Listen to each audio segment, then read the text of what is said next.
Assalamualaikum warahmatullahi wabarakatuh. Perkenalkan, nama saya Ahmad Fauji dari PJJ Manajemen dengan NIM 250201011187. Di sini saya akan menyampaikan presentasi tugas saya yaitu dengan tema fenomena pinjaman online di masyarakat.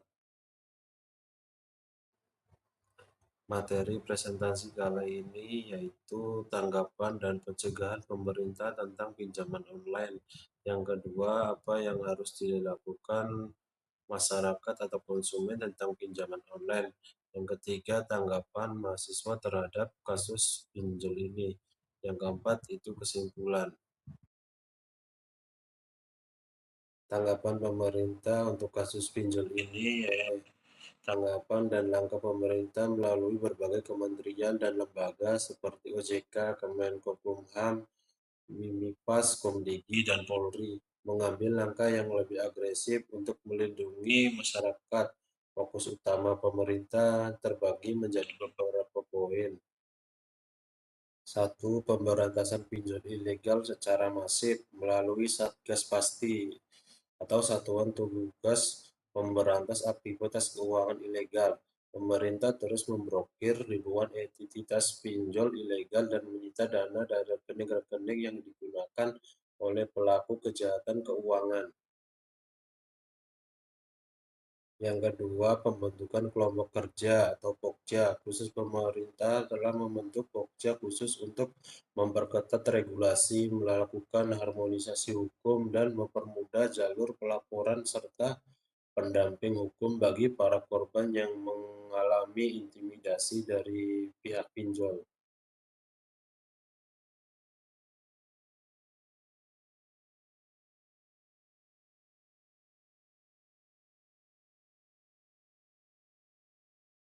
Yang ketiga, pengetatan aturan untuk pinjol legal. OJK mewajibkan penyedia pinjol resmi untuk menerapkan prinsip know your customer yang lebih ketat. Pinjol ilegal ini dituntut untuk menganalisis secara valid kemampuan bayar calon nasabah agar tidak terjadi fenomena gali lubang tutup lubang.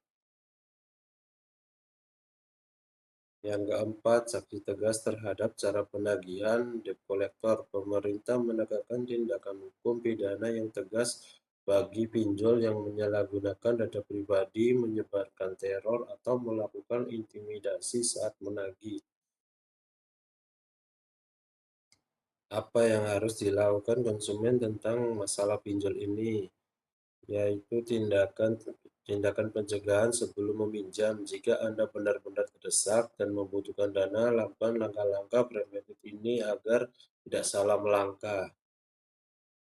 Langkah-langkahnya yaitu cek legalitas, wajib pastikan aplikasi tersebut resmi terdaftar dan berizin di OJK. Cara paling mudah adalah dengan melalui mengeceknya atau melalui WhatsApp di nomor atau situs resmi ojk.go.id. Yang kedua, gunakan rumus 30%. Para perencanaan keuangan menyarankan agar total seluruh cicilan utang Anda termasuk pinjol, motor, dan lain-lain tidak boleh melebihi 30% dari pendapatan bulanan. Yang ketiga, pahami prinsip Kamil, jangan asal klik setuju. Cek aspek berikut, cicilan berapa per bulan, administrasi, apakah ada potongan-potongan besar di awal, masa tenor berapa lama, waktu pelunasan, implementasi bunga berapa bunganya. OJK menetapkan batas maksimal bunga pinjol legalitasnya.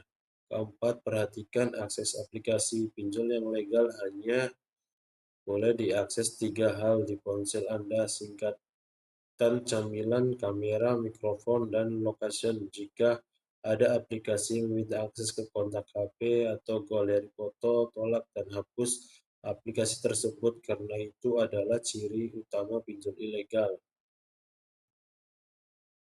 Tanggapan mahasiswa mengenai pinjol ini, menurut saya sebagai mahasiswa, fenomena pinjaman online ini terjadi karena adanya kebutuhan dan faktor ekonomi. Dengan adanya pinjol, masyarakat mudah mendapatkan pinjaman secara cepat dengan persyaratan yang cukup mudah.